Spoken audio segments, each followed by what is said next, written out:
لا يزال الخير حيا لا يزال إن في الدنيا سلاما وظلال أخبر الأيام. حضرات گرامی، اس وقت پورے ملک میں بارشوں اور سیلابی ریلوں کی صورتحال ہے، جس کے نتیجے میں ہزاروں افراد بے گھر ہو چکے ہیں،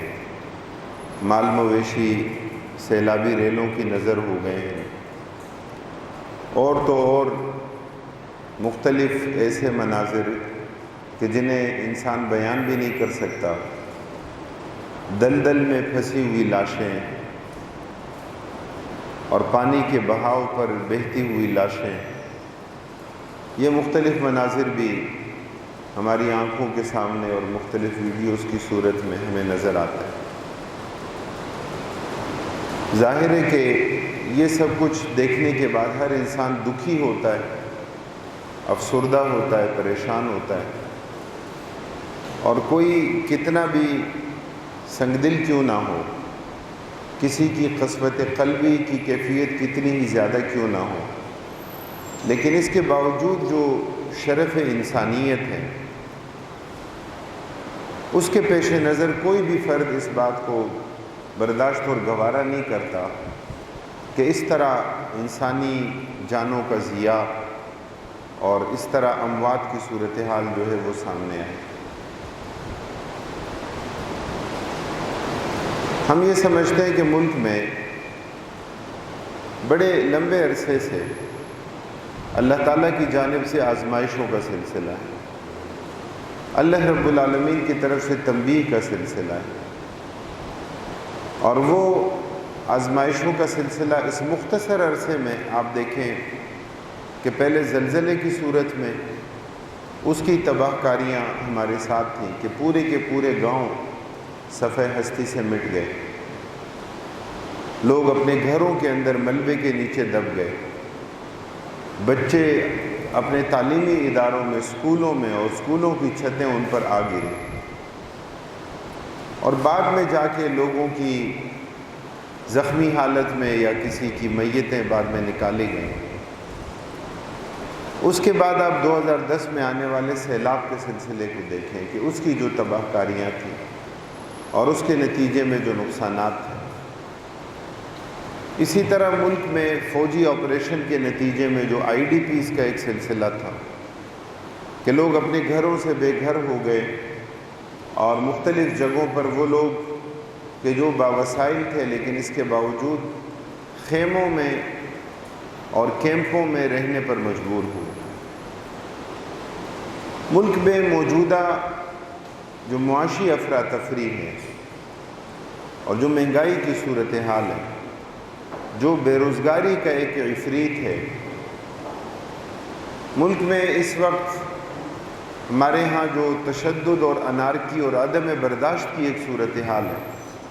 جو جنسی بے راہ روی اور فحاشی اور عریانی کی ایک کیفیت ہے۔ ظاہر ہے کہ ایک انسانی معاشرے میں اور ایک فرد کے جو اپنی آنکھوں سے باقاعدہ دیکھتا ہو، ہم میں سے ہر فرد ہم اس سے متاثر ہوتے ہیں، ہم میں سے ہر فرد پر یہ واقعات اثر انداز ہوتے ہیں۔ سچی بات تو یہ ہے کہ آپ اگر کہیں خبرنامہ سنتے ہیں اور اگر اس خبرنامے میں کہیں کوئی جنسی زیادتی کی خبر آتی ہے، یعنی جو صاحب اولاد ہو وہ اپنی بیٹیوں کے سامنے وہ یہ چاہے گا کہ یہ خبر اور اس کی تفصیلات بھی پیش نہ ہو، جو ایک وقار ہے، جو ایک بھرم ہے انسانیت کا، جو ایک شرف ہے انسانیت کا، وہ آہستہ آہستہ ہمارے معاشرے سے رخصت ہوتا چلا جا رہا ہے۔ فحاشی اور عریانی ہمارے معاشرے میں کتنی پھیل گئی، نوجوانوں کا تخلیہ محفوظ نہیں رہا۔ مجموعی طور پر معاشی کیفیت ہو، اخلاقی کیفیت ہو، مجموعی طور پر اللہ تعالیٰ کی طرف سے تنبیہ کی صورت میں، عذاب کی صورت میں ہمیں نظر آتا ہے، آزمائش کی صورت میں جو پے در پہ مختلف واقعات ہیں، اور ظاہر ہے کہ یہ سارے واقعات ہمیں جھنجھوڑنے کے لیے ہیں۔ اہل علم فرماتے ہیں کہ اللہ تعالیٰ کی جانب سے جو آزمائش آتی ہے، کوئی بھی آزمائش کسی فرد کے لیے ہو سکتی ہے، انفرادی اس کی زندگی میں انڈیویژولی یہ ہو سکتا ہے کہ وہ خود متاثر ہو، بیمار ہو، خود بذات خود کسی آفت اور کسی مصیبت کا شکار ہو،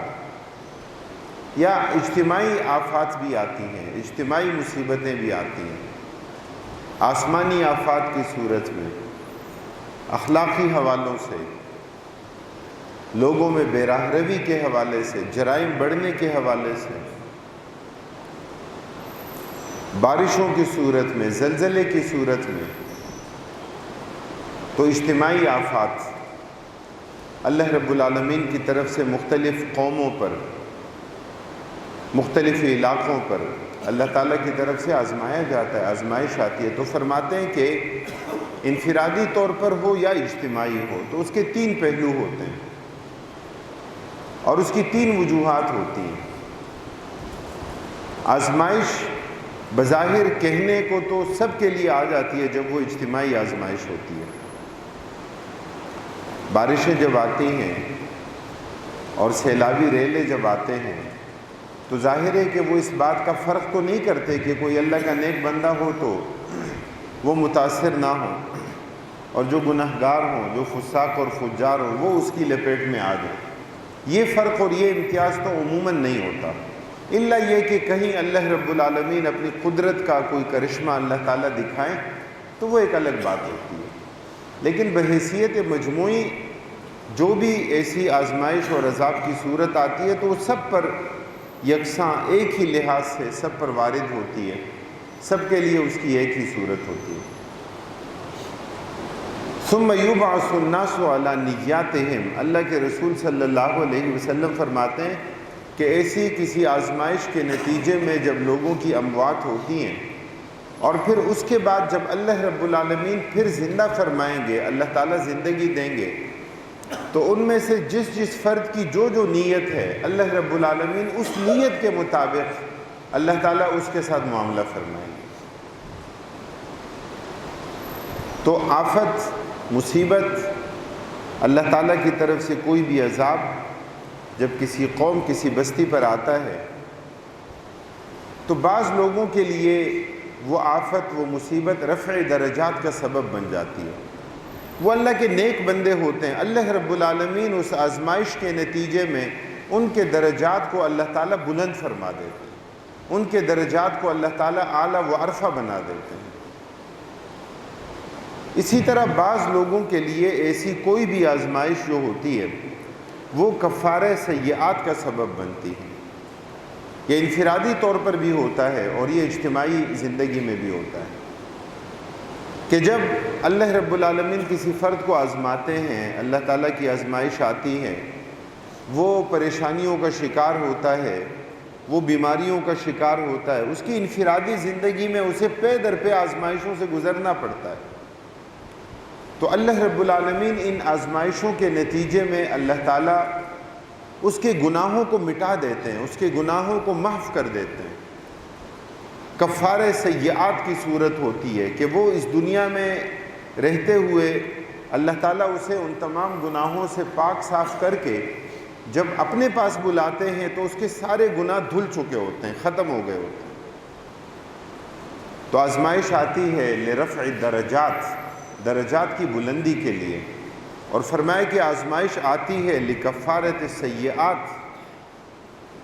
گناہوں کو مٹانے کے لیے، گناہوں کو محو کرنے کے لیے، اور فرمایا کہ آزمائش آتی ہے تو بعض لوگوں کے لیے وہ عذاب کی صورت میں آتی ہے، اللہ تعالیٰ کی پکڑ کی صورت میں آتی ہے، اس کے نتیجے میں ان کے لیے کفارہ سیئات کی صورت نہیں ہو، اور یہ وہ لوگ ہیں کہ جن پر اتمام حجت ہو گئی، کہ جنہیں اللہ تعالیٰ نے مواقع دیے، کہ جنہیں اللہ رب العالمین نے مہلت عمل دی، لیکن ان سب چیزوں کے باوجود انہوں نے اللہ تعالیٰ کی طرف رجوع نہیں کیا، اللہ رب العالمین کی طرف وہ پلٹے نہیں، انابت کی صورت اور کیفیت کو اختیار نہیں کیا، تو اس کے نتیجے میں وہ آزمائش ان کے لیے عذاب کی صورت بن جاتی ہے۔ اب اس سے ہمیں جو بات معلوم ہوتی ہے وہ یہ کہ کہیں بھی ملک میں کسی بھی جگہ کوئی ایسی آفت آتی ہے تو ہم اپنے طور پر، چونکہ ہم نہیں جانتے، ہمیں نہیں پتہ،